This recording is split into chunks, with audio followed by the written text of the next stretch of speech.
She stood alone in the corridor, surrounded by stairs that cut like glass. But what came next? No one saw coming. The coffee had gone cold on the desk. Everyone's eyes were locked on her, frozen mid-step as if someone had hit pause on the entire. Denver Veterans Affairs Medical Center. Maya Rodriguez knelt silently, collecting the papers scattered across the linoleum floor. No one moved to help. Above her, Director James Mitchell planted his polished leather shoe squarely on her patient files. Deliberate, unflinching. It wasn't the first time he humiliated her, but it would be the last time he did so without consequence.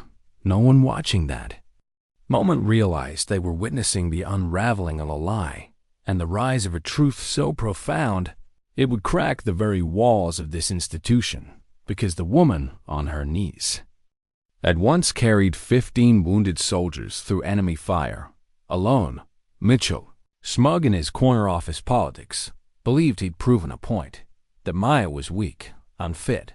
He saw her as a ghost in scrubs, too small, too quiet, too invisible to matter, but what he couldn't see was how close he was standing to a storm, the kind that doesn't shout. It endures. Maya had been at the VA for 8 months. No one asked too many questions when she transferred in from a smaller facility down in Colorado Springs. The file they'd received was vague, half-redacted, curiously short on details. It didn't say why she'd requested the transfer, or what she'd done before.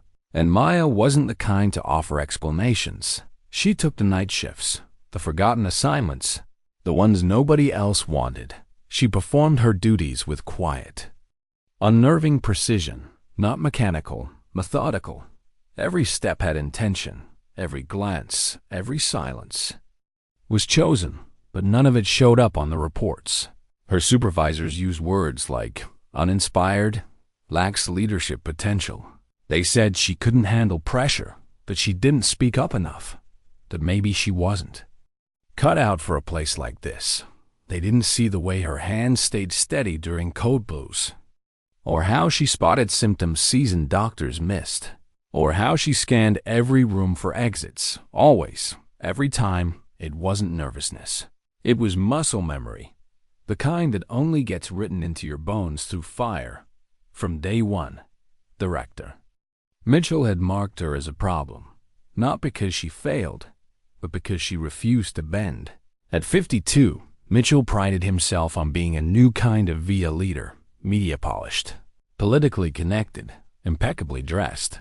His office walls held pictures of him shaking hands with congressmen, posing at ceremonies. The only thing missing was evidence he'd ever worn the uniform. That morning, Mitchell decided to make a spectacle. He waited until the hallway was full, until Maya had just started her shift, until the air was thick with Monday morning chaos, wheelchairs, visitors, white coats, clipboards. That's when he struck. Running late again, Rodriguez. His voice cut across the corridor like cold steel. Some of us have been here since 0600. Maya froze. Her body barely moved. She didn't answer right away. She didn't need to. Mitchell was already circling her like a shark. I arrived. On schedule, sir, she said softly.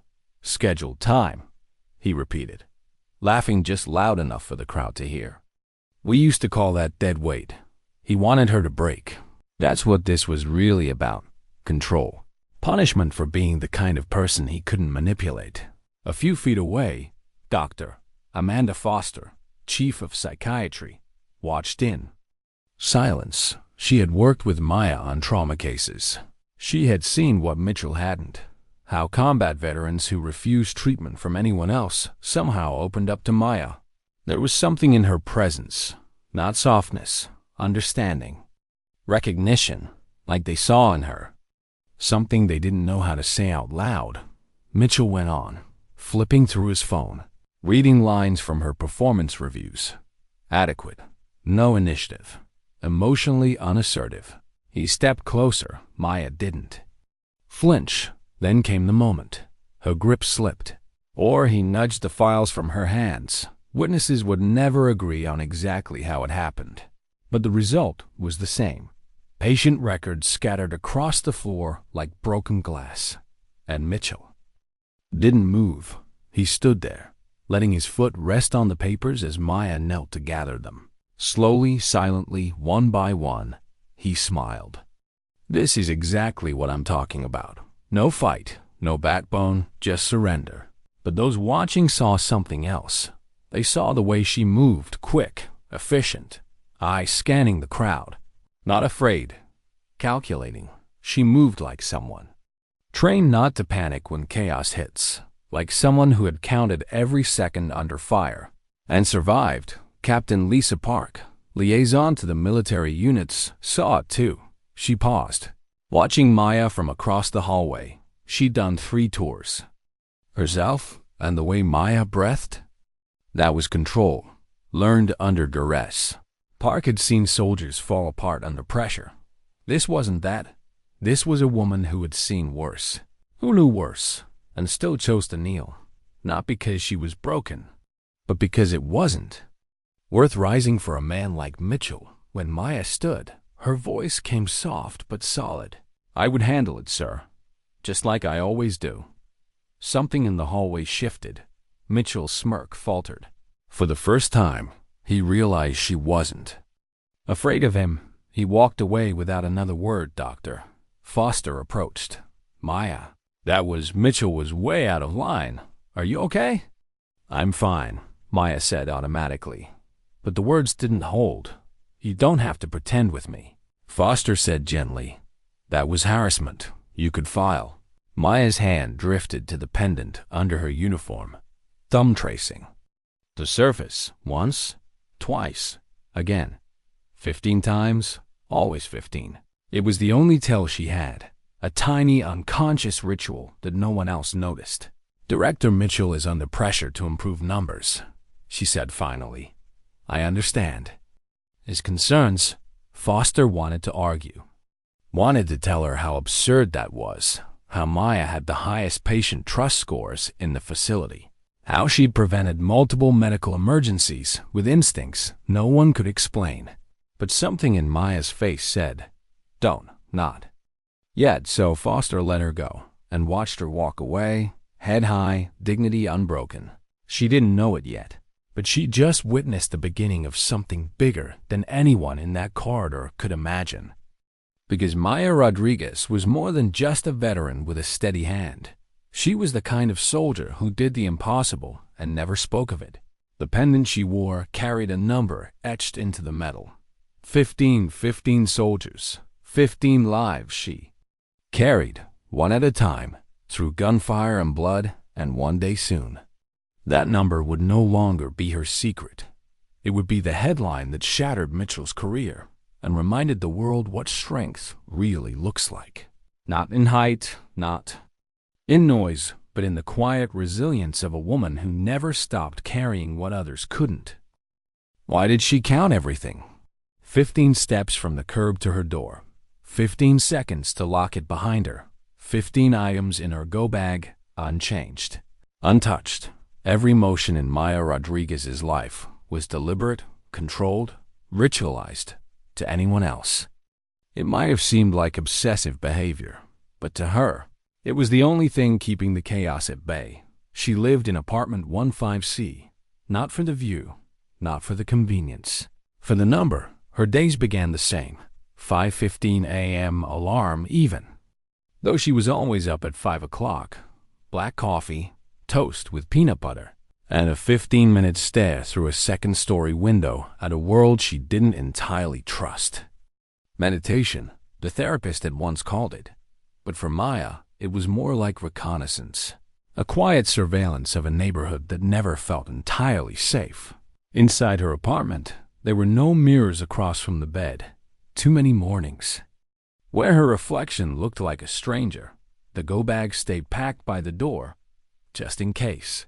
She never said what the case might be, and when she showered, she touched the pendant 15 times, each touch for one of them, each name whispered too quietly for even God to hear. At work, she became a ghost again, gliding through the sterile hallways like a memory no one could place. She took the night.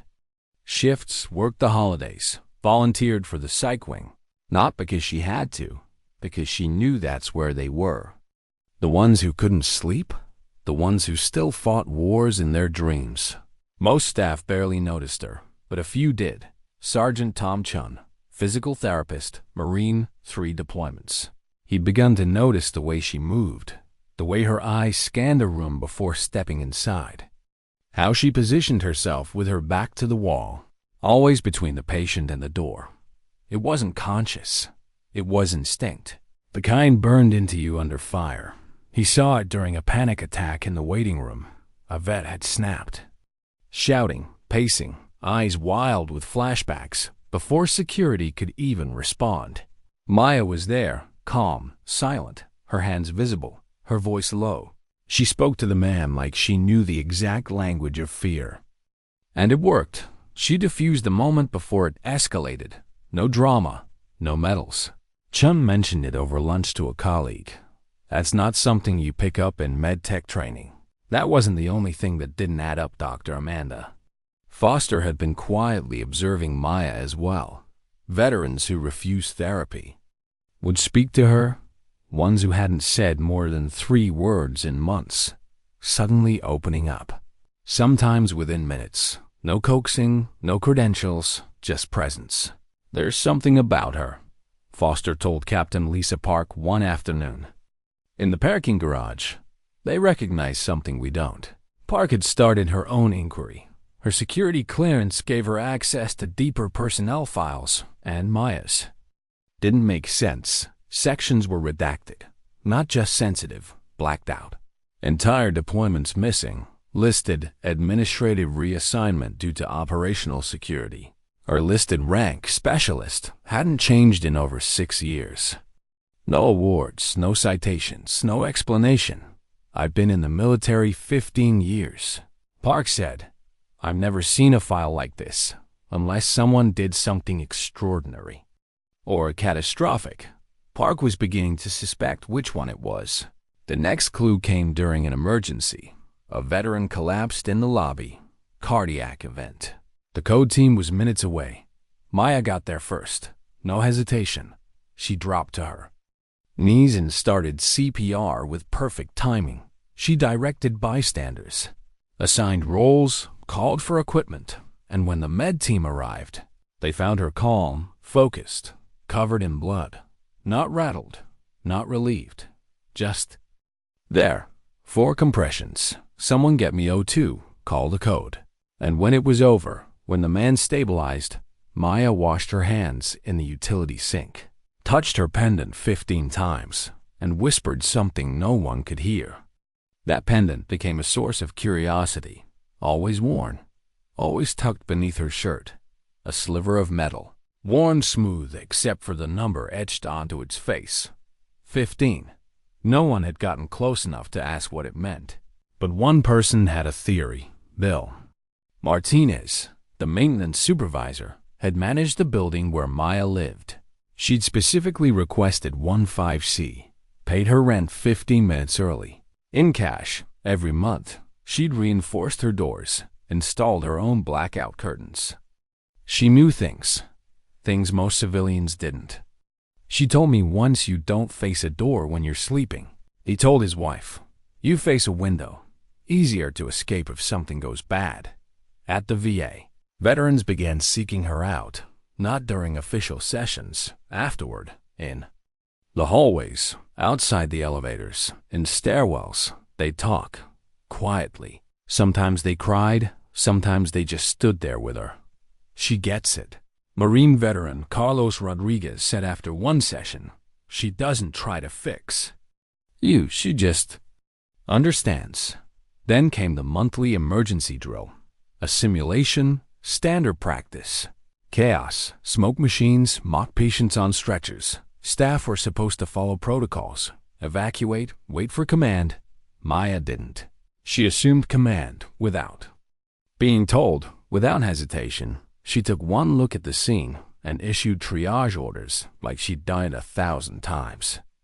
Trauma cases to Bay 1. Psychological cases. Isolate them. Someone check comes. Chun watched from the stairwell, watched her movements, her tone, the way others instinctively listened. It wasn't improvisation. It was reflex. "She moves like infantry," he whispered, "not medical support."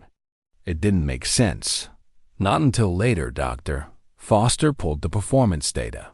Maya wasn't just capable. She was exceptional and invisible until someone needed saving that night. Foster and Park sat down over a pile of reports and a terrible pot of breakroom coffee. "She's not just a medical tech," Foster said. "She's something else." Park nodded slowly. "She's a ghost," she said. "And ghosts only appear when someone's about to die. Or tell the truth." What no one realized, not yet, was that Maya Rodriguez was more than competent. She was a legend, one whose story had been buried under clearance levels and bureaucratic shame. The number she carried, the 15 she touched, each day wasn't a ritual. It was a memorial, and the day was coming when that number would be known, when Maya would be seen, not for the silence she wore like armor, but for the strength that had carried 15 men through hell and survived. Why did a janitor diagnose a medical emergency before 3 doctors could? That question echoed through the halls of the Denver a medical center for days after it happened. Not loudly, not in official meetings, but in murmurs, in sidelong glances, hushed conversations over vending machine coffee, and late-night hallway exchanges between nurses who'd seen too much. It happened during her first week on night janitorial duty. The so-called punishment Mitchell had handed down like a sentence designed to humiliate her, strip her of purpose, and drive her out quietly. He didn't realize he'd just given Maya Rodriguez exactly what she needed. The midnight shift meant shadows, fewer eyes, fewer people asking questions. It meant being free to act, without oversight, without hesitation, without the burden of bureaucracy. No one expected anything from the janitor, and that's how she saved lives that night. Maya had been cleaning windows on the 2nd floor when she saw it. A vet in room 206, pale, lips discolored, gasping faintly, hand over his chest. 3 doctors had passed earlier. They charted it as anxiety, scheduled him for observation. But Maya didn't see anxiety. She saw a pulmonary embolism, and she was right. She alerted the night nurse, gave precise instructions, even outlined the drug interactions to avoid. By the time the crash team arrived, they found the patient stable because Maya had bought them precious minutes. She was just mopping the windows, the charge nurse said later, shaking his head. But she knew exactly what to do. "She knows things," Sergeant Chun said, quietly. "Things you don't learn outside combat," and he would know. Chun had started tracking Maya's movements, not in a suspicious way, in a protective one. Every night, she swept the facility like she was walking a perimeter. She noted every exit, every shadow. She was always aware of who was where, who might need help, and who might pose a threat. She wasn't nervous. She was tactical. There was a difference. Chun had seen it on patrols, in fire bases, on rescue ops where one wrong move meant body bags. The way Maya moved, thought, reacted, it was all training. Muscle memory forged in blood and fire. She doesn't just survive chaos, he told Dr. Foster. She masters it. Foster had begun keeping a journal, not for clinical notes, for evidence. She recorded every patient Maya had interacted with, every crisis she'd de-escalated, every veteran who opened up to her without knowing why. The data painted a pattern that couldn't be ignored. Maya wasn't just helpful. She was transformative. She made these broken men and women feel safe in a way trained therapists couldn't replicate. "She's doing therapy without credentials," Foster said. "And it's working." The more they observed, the clearer it became. Maya's knowledge went far beyond civilian training. Her touch, her tone, her ability to read physiological and psychological cues in real time. It was surgical, efficient, and frighteningly effective. Still, Maya refused to acknowledge it. When praised, she'd deflect. When asked about her background, She'd shrug. She insisted she was just a technician, just trying to be useful. But even her silence had weight, a quiet that screamed of things too heavy to say. Then came the second emergency. A suicidal veteran had made it to the roof. Security had locked down the perimeter. Police were en route. Protocols were clear. Isolate, negotiate, wait for trained crisis responders. But Maya didn't wait. She didn't. Ask, she went up alone. What happened on that rooftop was never fully recorded. No body cams, no incident report from Maya.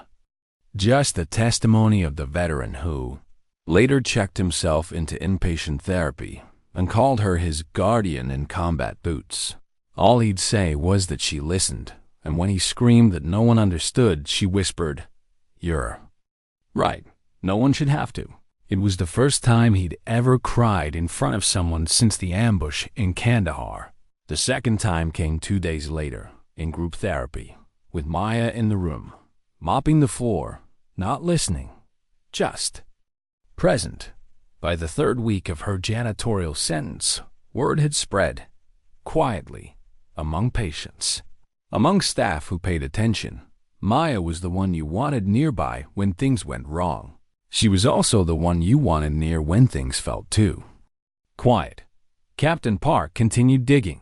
Her security clearance granted her access to a deeper network, back-channel records and encrypted communications tied to older operations. She knew the codes, knew what to look for, and the deeper she went, the more the picture began to shift from mystery to cover-up. Maya's file wasn't incomplete. It was protected. What had looked like incompetence or omission was actually clearance-restricted information. Entire deployments logged under coding names, promotion recommendations blacked out, medical commendations with only one visible line. See classified addendum. Park made a call. Colonel Sarah Williams, retired, former CO of an elite medical response unit in Afghanistan. When Park mentioned Maya's name, the phone went silent. Then came the words that changed everything. "If it's the same Maya Rodriguez I knew, she didn't just serve. She saved more lives than half the battalion combined. What the hell is she doing cleaning floors at a VA?" Park explained. The colonel's voice turned cold, razor sharp. "You tell her from me, she didn't get forgotten, she got buried. There's a difference, and we're digging her out." Meanwhile, Maya continued her rounds. She swept floors, emptied bins, and in between, stabilized blood pressure crashes, diffused PTSD episodes, and diagnosed conditions that took full teams of doctors days to recognize. Mitchell's campaign of harassment hadn't stopped. If anything, it intensified. He began inspecting her floors, timing her breaks, accusing her of being too distant with patients she wasn't allowed to interact with.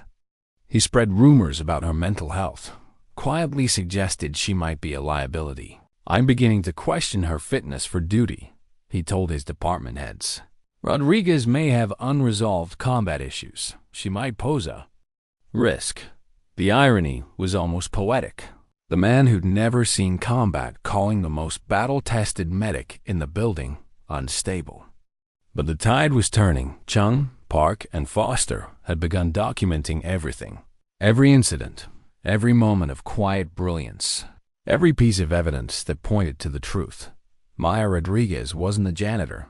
She was a warrior in exile, and the reckoning was coming.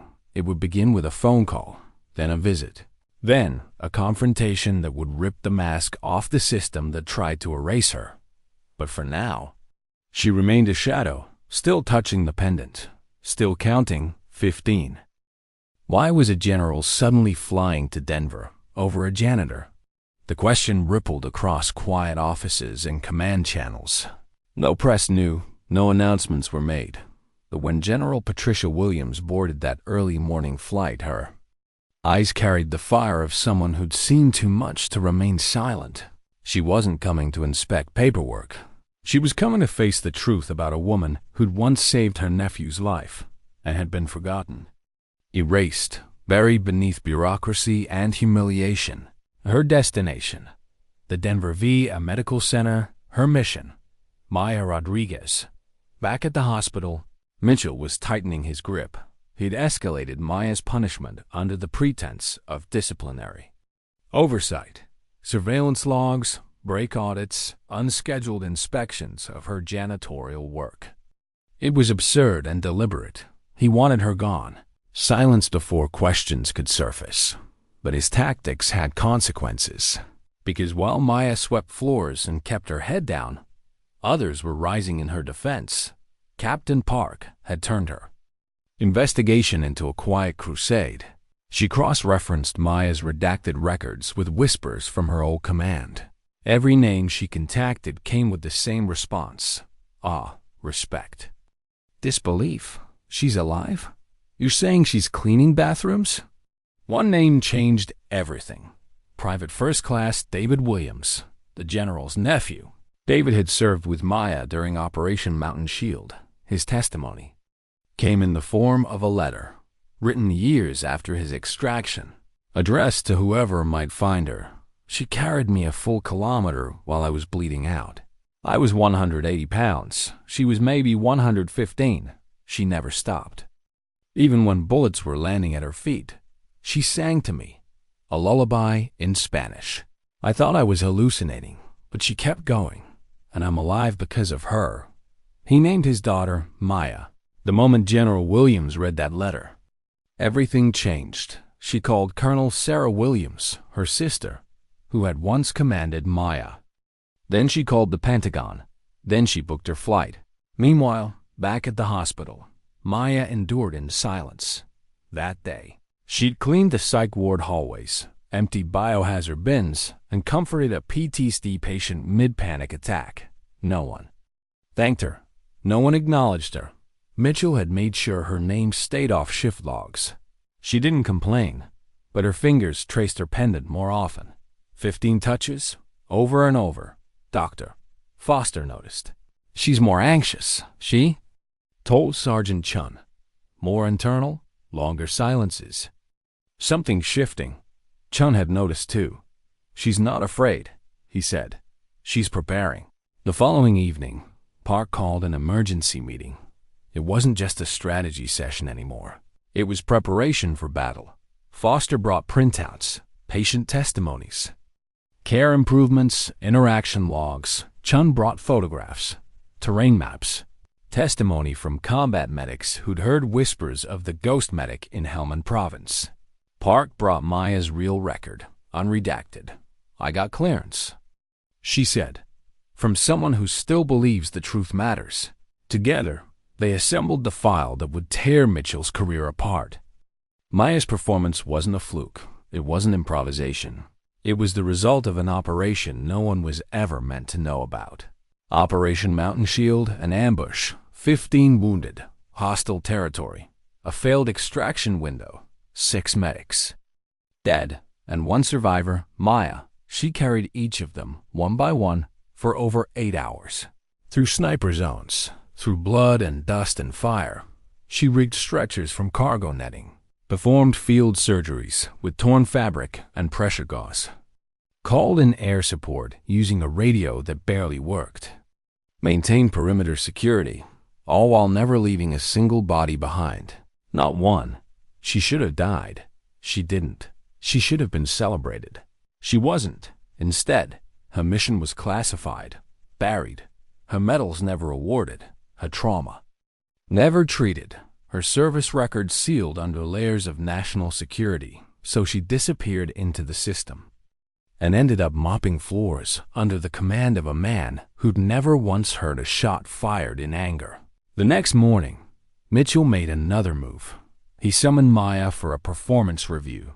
She sat in silence across from him as he gestured dramatically to charts and printouts, none of which reflected her true impact.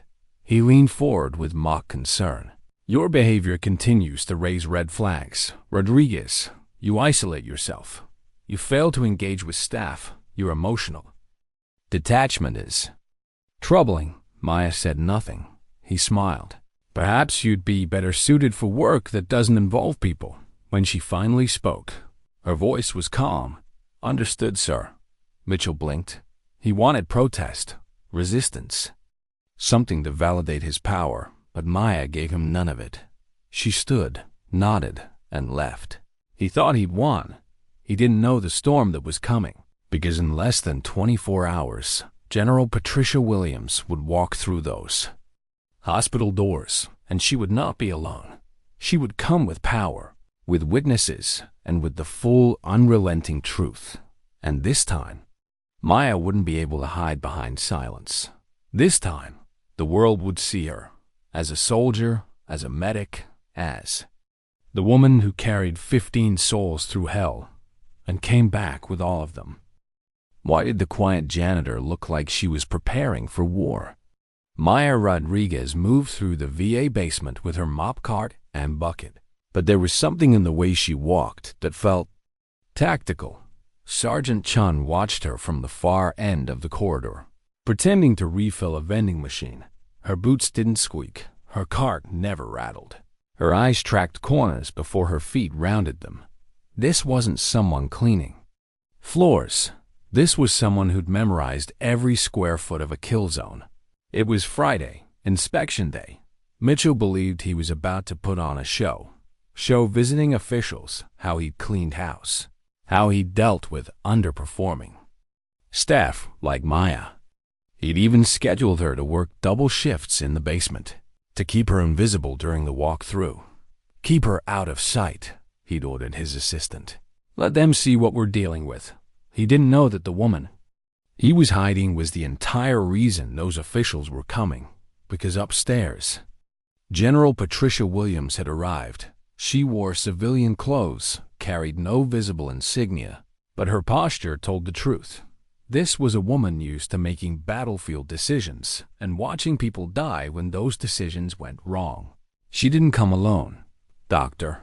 Foster, Captain Park, and Sergeant Chun had spent the last 48 hours preparing a case file thicker than any one of Maya's redacted deployments. And now they sat with the general in a private conference room, going page by page through witness statements, photos, deployment logs, and declassified after-action reports.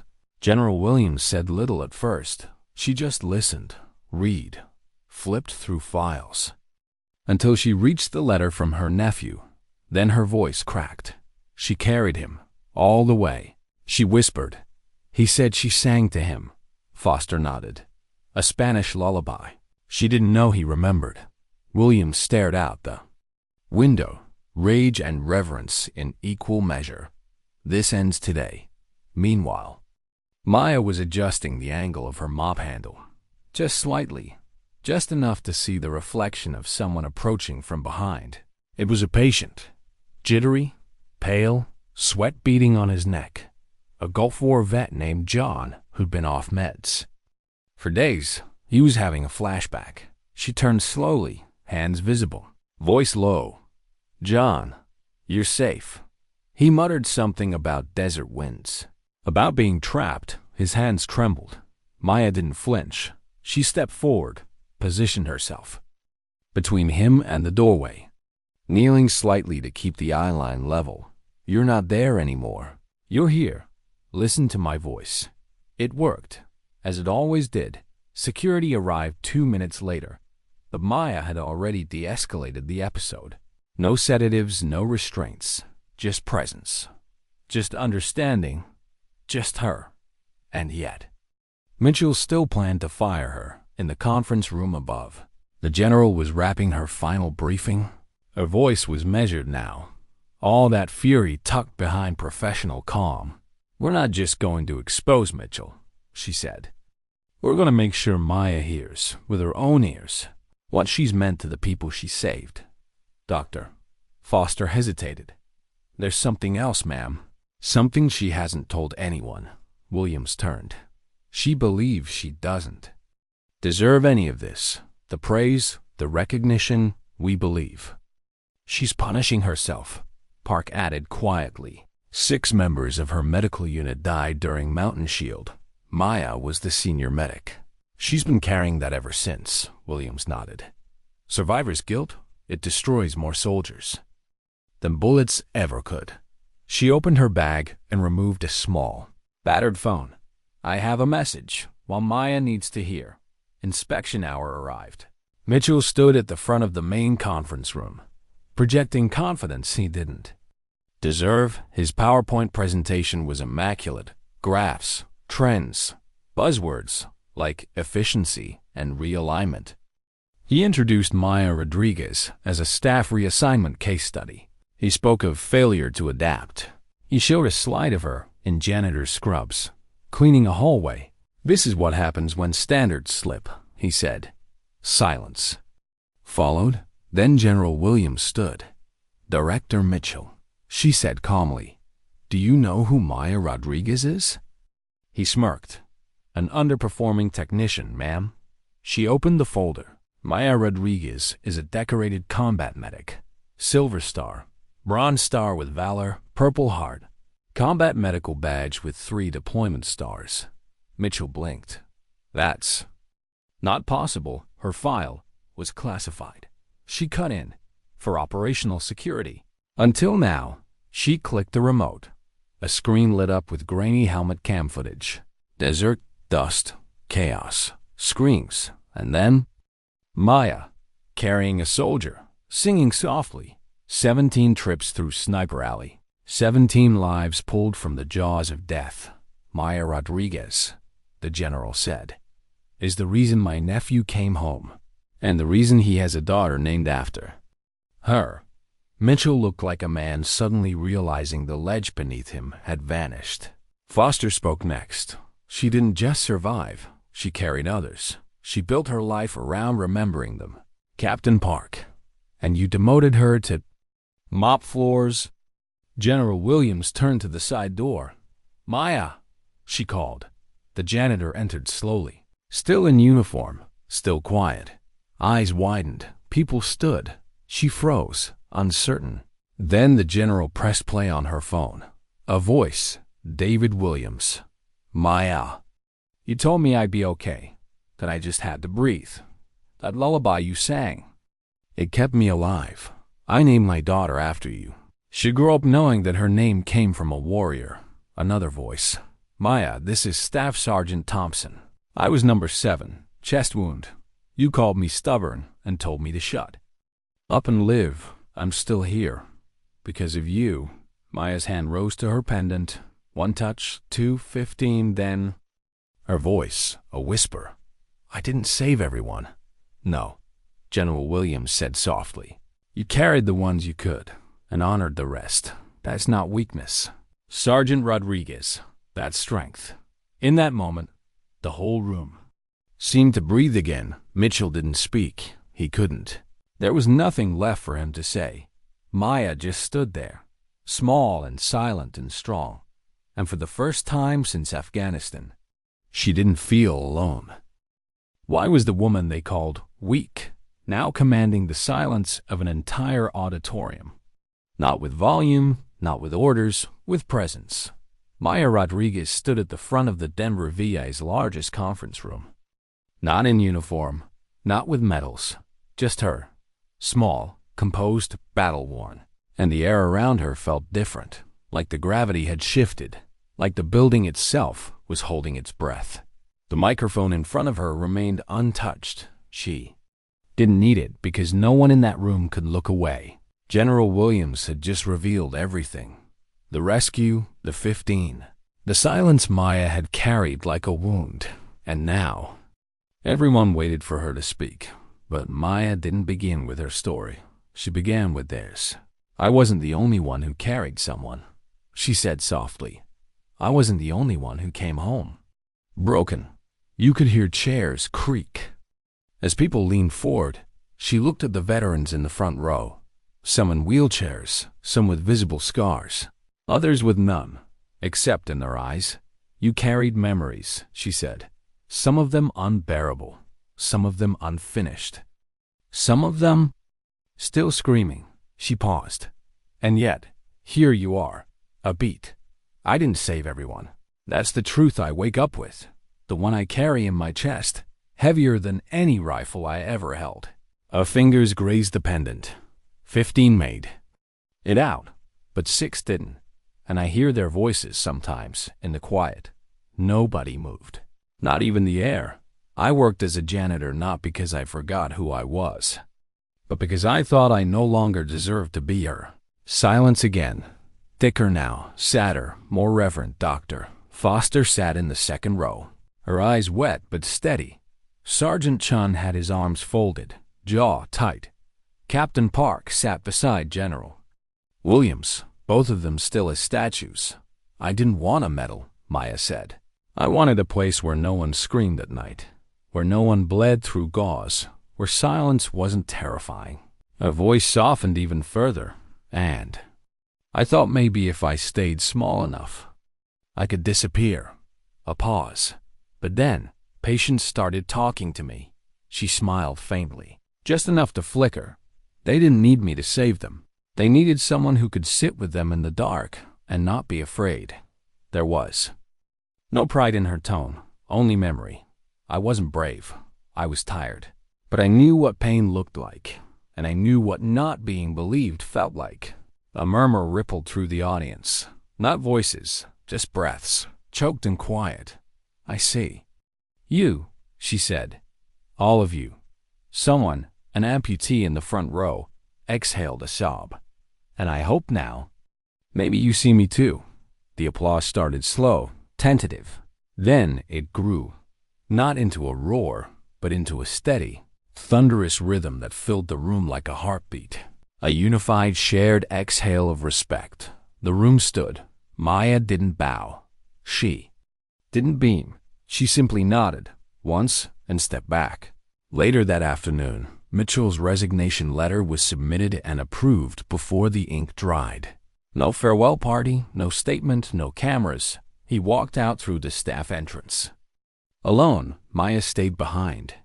She spent the next hour in the empty conference room, folding the speech she never read from back into her pocket. Then she walked to the chapel and sat alone in the back pew. Not praying, not crying, just sitting, counting, touching the pendant 15 times outside. The hospital's flagpole now flew a new banner beneath the stars and stripes, a black and silver streamer with the number 15 stitched in combat thread. A quiet tribute, not government-issued. Staff made it themselves. That evening, Maya returned to her apartment to 15C. The mountain shadows stretched long across the walls as the sun slipped behind the Rockies. She poured her black coffee, took her toast, sat in the same chair she always did, and for the first time in years, she didn't stare out the window in silence. She opened a notebook, wrote one name, then another, all 15, not just the ones who made it out, but the ones who didn't. She wrote the things she remembered, the songs, the jokes, the final words, the stories they never got to tell, each line a resurrection. It was the beginning of something, not redemption, not peace, but maybe healing. She didn't want a documentary. She didn't want headlines. She just wanted to live without hiding, and that, finally, was starting to feel possible. Why did she return to the battlefield? Not with a weapon, but with her hands open. 3 weeks after the truth came out, Maya Rodriguez stood in the Afghan sun once more. Same soil, same dust. But this time, no gun, no orders. Only silence, only memory. The military had flown her back under a quiet initiative.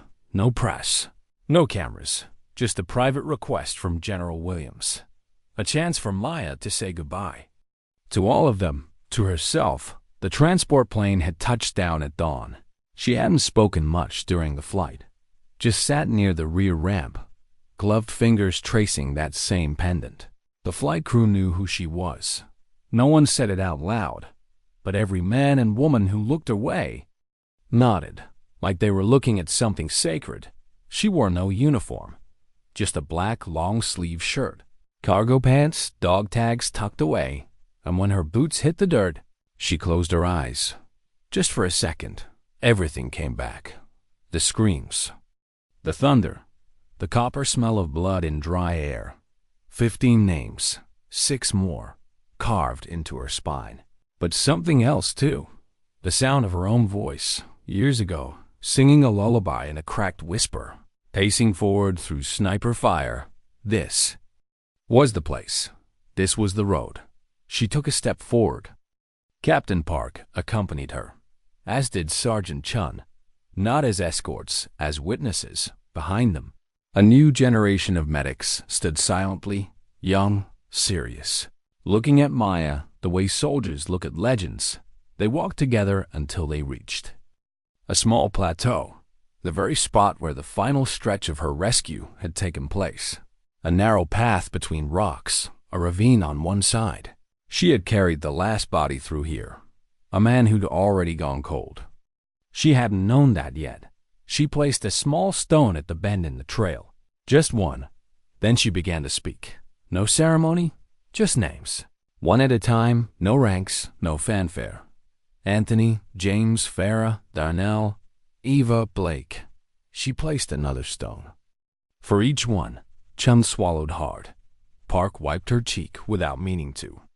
Then Maya pulled a folded cloth from her bag. The flag that had been presented to her after General Williams' speech. It wasn't regulation. It was stitched by the VA nursing staff.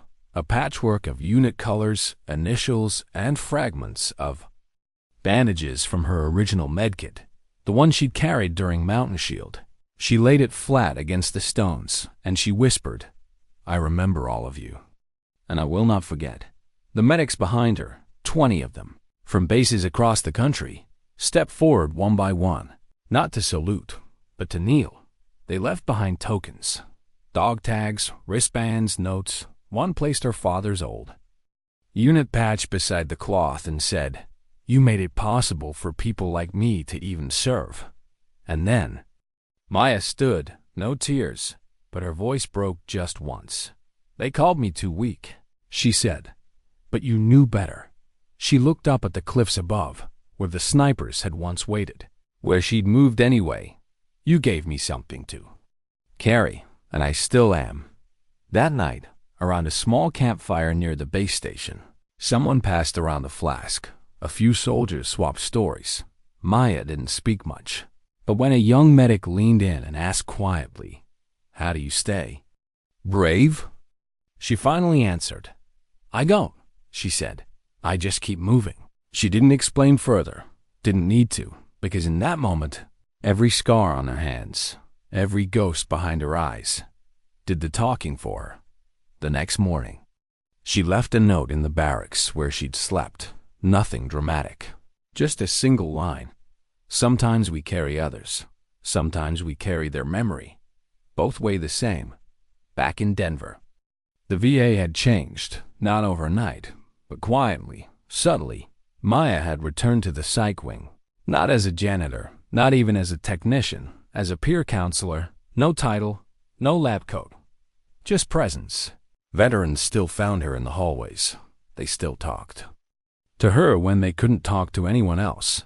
But now they did so knowing who she was. And somehow, that made her even more reachable, not less. Because her strength wasn't in what she did. It was in what she endured and still chose to give. Dr. Foster called it wounded leadership. Maya just called it showing up one evening. As the sun bled across the Denver skyline, Maya stood alone in the hospital chapel. The lights were low, the room empty. She didn't pray. She just sat, one hand on her chest, 15 soft touches, a pause, then one more. This one. For herself? Why did she finally stop counting? Maya Rodriguez stood at the edge of a quiet field just outside Denver. No hospital walls, no military checkpoints, just open space. Late autumn wind and a sky wide enough to hold the weight of memory in her palm. The pendant worn smooth. Number 15 etched so faintly now, it almost looked like a scar instead of a marking. She didn't touch it this time, not out of forgetfulness, but choice. Because for the first time in years, she didn't need to. She remembered them all, not just their names, their faces, their voices, their terrible, beautiful humanness. The way Farah laughed when she was scared. The way Blake had carried too many photos in his breast pocket. The way Eva always hummed that same terrible pop song before dawn patrols? Maya smiled. Not a big smile. A memory smile, a peace smile. She'd spent months back at the VA, now quietly known as the one they trust. No title, no authority, just presence. The kind that couldn't be faked, the kind forged in fire. Veterans came to her with things they didn't have words for: rage, shame, nightmares, the ache of a silence too heavy to carry alone. And she sat with them, not to fix, just to witness. She spoke only when needed, listened more often, and when words failed, she shared her own stillness, that quiet, unwavering stillness that said, "You're not alone." One evening, a young Marine, just 24, told her he didn't deserve help, that his nightmares were his punishment, that maybe he should have stayed behind. Maya didn't lecture him. She simply said, "I thought that, too, for a long time." Then, she told him about the last trip through Sniper Alley, the weight of the 15th body, the blood on her arms, the lullaby, the silence that followed. "I carried them out," she said, "but I never let them go." The Marine looked up, eyes brimming. "And now?" She took a breath. "Now I carry myself too." And that was the moment he began to cry. Not out of weakness, but relief. That was Maya's gift, not in what she said, but in how her own survival gave others permission to try. It was Dr. Foster who nominated her for the Civilian Valor Commendation. Maya refused it twice, then relented. But only if the ceremony stayed private. No cameras, no speeches, just her, a folded flag, and a room full of survivors who knew the real cost of silence. Colonel Sarah Williams flew in from Oregon to present the medal. Captain Park stood beside her. Sergeant Chun recorded none of it, only watched, hand over heart. And when they called Maya forward, she didn't hesitate. She walked with quiet steps, steady, whole. As the medal was pinned, Williams whispered, "You gave everything." Maya replied, "I still have something left." That evening, the staff gathered in the courtyard garden, a place Maya herself had helped design, planting each tree with the names of the fallen carved into their roots. They lit 15 lanterns, and then Maya lit one more. When asked why, she answered simply, "For the ones who never got to speak, for the ones still here, and still silent." Then she looked around. "At one point, I thought dignity meant disappearing," she said. "But maybe it means standing, even when you're tired. Maybe it means showing others they can stand too." Soft nods, tears, aboves. Quiet breeze passed through the lanterns, and someone whispered, "She's still carrying us." Weeks later, a veteran left a note outside Maya's office. "I don't want to die anymore. Not because I'm healed, but because you reminded me I was never weak to begin with." Maya never signed her replies. She didn't have to, now standing in that quiet Denver field. She held the pendant one last time. 15 touches, slow, intentional, and then she unclasped the chain, laid it down at the base of a tree. Not to forget, but to release. She turned toward the sunset, boots crunching softly on dry leaves. No weapon, no pack, no scars on display. Just a woman who once carried 15 soldiers through hell and came back carrying more than just bodies. She came back carrying what mattered: memory, dignity, and the quiet truth that sometimes the strongest people are the ones who never asked to be noticed. They just acted, and when no one thanked them, they kept going anyway, because sometimes dignity doesn't speak, it simply acts.